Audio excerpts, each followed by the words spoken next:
گلشن حدید میں، تو الحمدللہ ان کے ہاؤسنگ کا مسئلہ بھی حل ہو جائے گا، اور اس پہ ابھی بھی ہم لگے ہوئے ہیں، تو انشاءاللہ اس میں ہم کریں گے۔ ان کی رہائش کا مسئلہ ہے، ریٹینرشپ کا ہے، وکلاء کی ویلفیئر کا۔ تو میرا کہنا یہ ہے کہ صرف وکیل بننے کے لیے آپ اپنے بزنس پہ نہ سوچیں، اب وکیل کے ساتھ یہ سوچیں میں اس معاشرے میں جو آیا ہوں، اس معاشرے کا، اس گاؤں والوں کا، اس گوٹھ والوں کا، اس ملیر کا، اس سندھ کا، ان پر میرا بھی حق، مجھ پر ان کا حق ہے کہ میں تھوڑا سا حصہ ان کو دوں۔ تو مظلوموں کے لیے اپنا حصہ نکالیں، کم سے کم مہینے میں ایک کیس ایسا مظلوم کا اٹھائیں، اور وہ ایسے اسپرٹس کے ساتھ لڑیں جیسے آپ لاکھوں روپے فیس لے کے لڑتے ہیں۔ ناظرین، آپ نے ایڈوکیٹ اشرف سمو کی باتیں سنی۔ جب صحافت کی تبھی مظلوموں کی آواز بنے، اور اب جب وکالت کر رہے ہیں، وکیل بنے ہیں، تب بھی ان کا کہنا ہے کہ میں مظلوموں کا ساتھی ہوں، اور جتنے بھی غریب غربا اگر آتے ہیں، ساحل جو آتے ہیں، تو ان کی میں فری میں مدد کرتا ہوں۔ اب میں پوچھتا ہوں اشرف صاحب، یہ آپ نے سندھ بار میں ملیر کی نمائندگی کے لیے اپلائی کیا تھا، جی، تو اتنے کینڈیڈیٹ کے باوجود بھی آپ کیسے سلیکٹ ہوئے؟ دیکھو یہ اللہ تعالیٰ کی بڑی مہربانی ہے، میں اس کا شکر ادا کرتا ہوں، اور کراچی کے وکلاء کا شکریہ ادا کرتا ہوں۔ انہوں نے بہت بڑا اعتماد کیا مجھ پر، اور میرے سے بڑے طاقتور امیدوار کینڈیڈیٹ تھے، اور وہ بڑے ایکسپیرینس بھی رکھتے تھے، لیکن اللہ تعالیٰ نے اور اس وکلاء نے جو مجھے کامیاب کی، اتنی بھاری اکثریت سے جتوایا ہے، یہ اللہ تعالیٰ کی مہربانی اور وکلاء کی، اور انشاءاللہ تعالیٰ میں آج بھی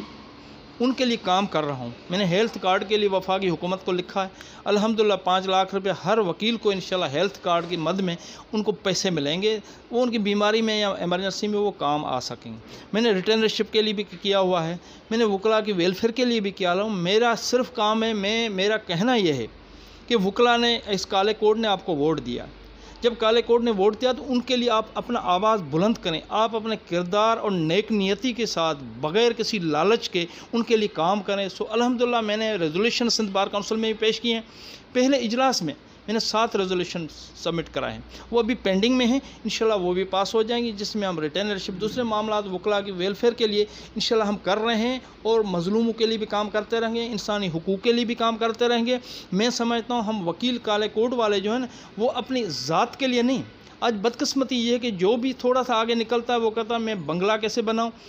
گاڑی کیسے لوں، بچوں کو کیسے پڑھاؤں، اس کی سوچ وہاں محور تک محدود ہے۔ میں چاہتا ہوں ان کا حصہ اس معاشرے کو بھی دیں۔ اچھا،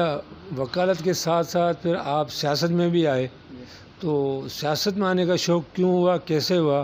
اس کے بعد آپ کو کیسے تجربہ کیسے لگا؟ دیکھو سیاست میں آیا، میں نے یو سی کونسل چیئرمین کی الیکشن لڑا، ایم پی کا الیکشن لڑا، وہ میرا خیال یہ تھا کہ میں اگر کسی ایسی پوسٹ پہ آ جاؤں جس سے میں اس مظلوموں کی مدد کر سکوں، ان کی خدمت کر سکوں، لیکن ہماری سیاست میں بھی یہاں بڑی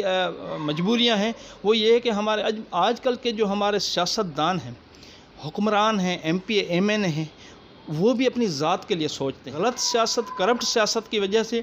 چند لوگ ارب پتی خرب پتی بن گئے ہیں، لیکن قوم پیچھے چلی گئی ہے، قوم پیچھے جا رہی ہے، اس کے لیے کوئی آواز بلند نہیں کرتا ہے۔ اگر ذاتی کوئی کسی سے لڑائی ہو گئی تو ایس ایس پی کی وردی اتار دے گا، نہیں تو مظلوموں کو وہ اگر لاک اپ کرتا رہا ہے، بے گناہ لوگوں کو، گناہ گاروں کو چھوڑتا رہا ہے، پیسے دے کے منشیات بیچتا رہا ہے، جو بھی علاقے کے برائیاں کرتا ہے اس پہ آواز ان کی نہیں کھلتی ہے۔ وہ ایک پالیسی میٹر بنا کے رکھا ہوا ہے۔ بدقسمتی ہماری یہ ہے کہ تعلیم جو ہے وہ کہتے ہیں seek knowledge from cradle to grave, ایک تعلیم جو ہے آپ کو ایک جمنے سے قبر تک کہا گیا، تو اس کا مطلب یہ نہیں کہ آپ کروڑ پتی بن جائیں، آپ پیجوروں کے میں گھومیں، آپ اپنے بچوں کو پڑھائیں، باقی چھوڑا، اس کا مطلب ہے آپ معاشرے کو کیا دے رہے ہیں۔ اگر معاشرے کو وہ نہیں دے رہے ہیں تو میرے خیال ہے وہ تعلیم بیکار ہے۔ اچھا، ملیر کورٹ، اس کے بعد سیشن کورٹ، اس کے بعد ہائی کورٹ آپ گئے، ہائی کورٹ کے بعد آپ فوراً آپ سپریم کورٹ چلے گئے، تو یہ سپریم کورٹ جانے کا کیسے خیال آیا یا کیسے شوق ہوا؟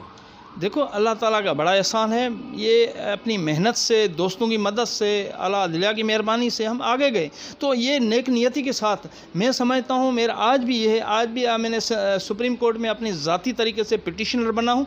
اور تھرکول اتھارٹی میں جو زیادتیاں ہو رہی ہیں تھرپارکر کے لوگوں کے اسپتالوں میں، یہاں سندھ میں، ہمارے ملک میں، سندھ میں خاص طور سے 60% ترقیاتی کام رشوت کے چلے جاتے ہیں، کمیشن میں چلا جاتا ہے، تو یہ ظلم نہیں ہے۔ آپ کو اس کا چوکیدار بنایا ہے کہ یہ پبلک کا پیسہ ہے، اس کی آپ حفاظت کریں۔ انجینئر کا کام ہے کہ میئرمنٹ بک وہ بنائے، جو ہے نہیں ہے تو اس کو ڈنڈا دیں، اس کو بل پاس ہونے نہیں دیں، لیکن وہ کمیشن لے کے کر دیتے ہیں، تو اس تعلیم کا کیا فائدہ؟ تو اس ظلم، زیادتی اور کرپشن کے خلاف ہم لڑتے رہیں گے انشاءاللہ۔ پیغام ہے نوجوانوں کے لیے، وکلا کے لیے، سیاستدانوں کے لیے، خدا را آپ اپنی ذات کے لیے تو ایک جو بھیک مانگنے والا ہے وہ بھی اپنے بچوں کو کھلاتا ہے، لیکن معاشرے کے لیے کچھ نہیں کر سکتا ہے۔ آپ اپنے معاشرے کے لیے کریں جو آپ کو منصب دیا گیا۔ حاضرین، آپ نے ایم اشرف سمو، محمد اشرف سمو ایڈوکیٹ، سپریم کورٹ، اس کی باتیں سنی۔ ماشاءاللہ اس کے حوصلے بلند ہیں، حوصلے جوان ہیں، خاص کر کے غریبوں کے لیے ہمدردی رکھنا، اور جو آج کل جو نظام چل رہا ہے اس کے خلاف ڈٹ کے لڑنا، یہ ان کا مشن ہے۔ کیمرہ مین توقیر کے ساتھ ممتاز شورو، ممتاز نیوز، ملیر۔